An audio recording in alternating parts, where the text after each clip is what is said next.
Yeah, hi. You've just joined us. My name's Ben Hauptmann. This is Lucius on piano, Isaac on bass, and Lockie on drums, and we are the rhythm section. And if you're watching this, maybe you're a member of the rhythm section, or maybe you are a member of the non-rhythm section, but yeah, the melody section, which is like the horns, or you could be a singer. And whatever you do, having an understanding of what the role of the rhythm section is and what their responsibilities are is a really good thing if you're studying this music. I'd like to start with the number one thing that I think is important for us to do in the rhythm section, and that is be able to listen to what is going on around us while we are doing what we have to do in any particular tune. And the thing that I would like you to understand is that when we practice in a practice room, we put in that work so that when we can come in and play with each other, we can put our attention on the other people in the band, and our fingers and our lips and everything that we use to make this music is going to do the right thing, because we practiced all that stuff in the practice room. We practiced the scales, we practiced the chords, we learnt the lyrics to the melody. We did all that work so when we come in and play with each other, I can put my attention on Lucius and listen to the chords he's playing. I can hear Isaac's bass, whether it's going up or down, or whether it's playing a two feel or walking, and I can listen to Lockie and I can hear what kind of feel he's playing, and I can try and lock in with that. As an ensemble teacher here at JMI, I figured out a couple of little exercises that we can do in ensemble to work on listening to one another and trying to lock into a groove together. The first one I would like to try with the band is for us all to play quarter notes together. Now, when we're doing this, first of all, I'd like us to pick something that we can do comfortably together. So I thought we could just play an F major scale, up one octave, back down. And when we're doing this, after we've played up and down the scale a few times, let's really see if we can put our attention on the other people who we're playing with. When you're playing your bass, I want you to imagine that your fingers is actually Lockie's cymbal hitting at the same time. I want you to put all your attention on getting that synchronized, and same with you, Lockie, the other way around. Yeah, you're walking the bass and you're hitting the cymbals.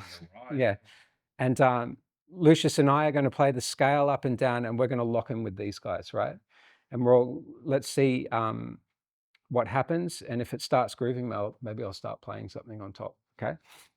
1, 2, 1, 2, 3.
Great. Thank you. I'm sure you're all applauding right now, but it's so much fun when we lock in with each other, isn't it? Like it just feels different. If what we discovered when we were rehearsing this stuff, that when we're locking in, everything feels like there's more space and there's more time. You sometimes when you're playing this music and you're not exactly sure what's going on, you can feel like everything's rushing away from you. And when you put your attention on who you're playing with, you find that everything slows down a bit, and there's more time to think. And again, just to remind you that to be able to put yourself in this situation where I can put my attention on these guys, I need to do a bit of practice by myself. I need to learn the tune, the chords, etc. That's really important. Now that was like us putting our attention on each other to lock in with this quarter note pulse and to get a groove going. Once we've done that for a while, we might try a few other things where we can rely on each other for things like the form. And one of the exercises that we came up with was we decided we would pass a rhythm around the group, and with no accompaniment going on at the same time. So what I'd like to try is if we take a Charleston rhythm, which is the beat 1 and the end of 2, and we will pass that around through a blues, and we'll take a bar each, and we'll do the blues in the key of F, and I think we'll go around anti-clockwise. Okay, so here we go. 1 bar each, and then, I mean, if this starts feeling good, let's pass around a solo bar each, and then we'll stop and evaluate. Okay, here we go. 1, 2, 1, 2, 3, oh.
Too easy. No, but it's actually not easy, but hopefully you could hear the form there. And what I realized when we were doing that is I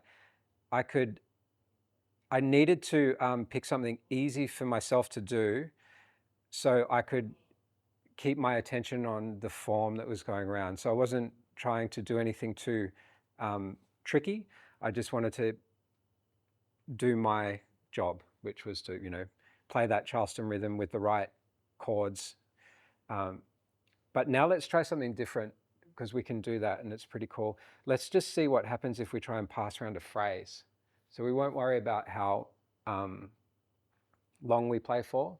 We'll just make sure that we're listening to each other so that we understand when the phrase begins and when the phrase ends. Okay? Here we go. 1, 2, 1, 2, 3.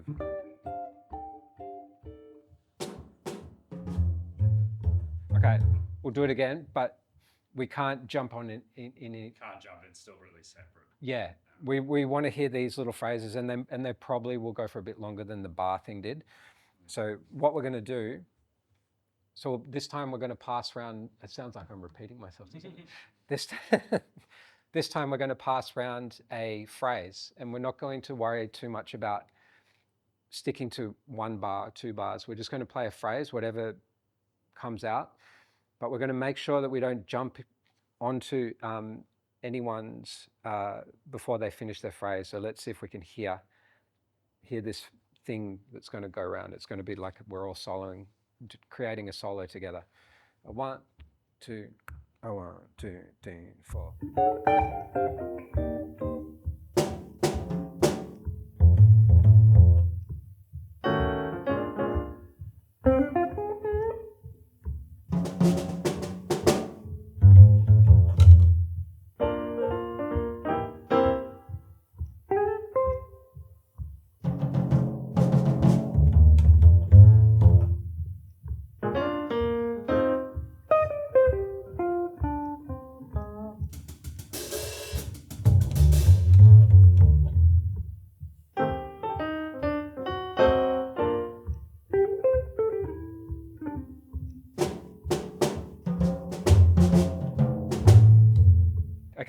We're going to do it.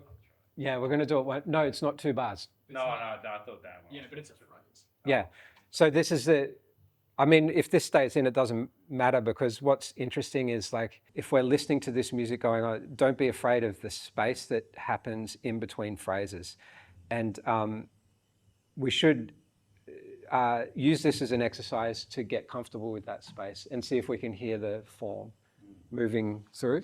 Okay, so we're going to do it again. 1, 2, 2, 3, 4.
Well, thanks so much for spending this little bit of time with us. I love thinking about this stuff, and especially trying to communicate my ideas with my students. These guys are great, and what I have said to them a lot is that we are on the same path. I might have been doing it a bit longer, but I'm still, like, working on the same things that these guys are working on, and hopefully that you are working on as well. We need to work together, meaning that you spend a lot of time practicing this stuff, and I would like you to get together as much as possible with anyone else who you can play with, especially if you're a bass player and a drummer. Spend as much time as you can playing with one another. And what we just found out a great bit of information today, that bass player and drummers lock in really well when they listen to similar recordings. So if you find a bass player or a drummer that you like to play with, give them your favorite record and say, check this out, and let's have a play. For Lucius and I, it's like we've got this role where we need to know how to play chords, know how to accompany singers. We need to know the lyrics. There's so much for us to do. So it's nice to get in with the rhythm section and play a blues and not worry about all the extra stuff, and really practice locking in, because that will make this music enjoyable. And therefore, anyone who's in the audience watching you guys do what you do, they will enjoy seeing you enjoy yourself. So happy practicing and happy playing, more importantly. Yeah. Cheers, man. Thanks.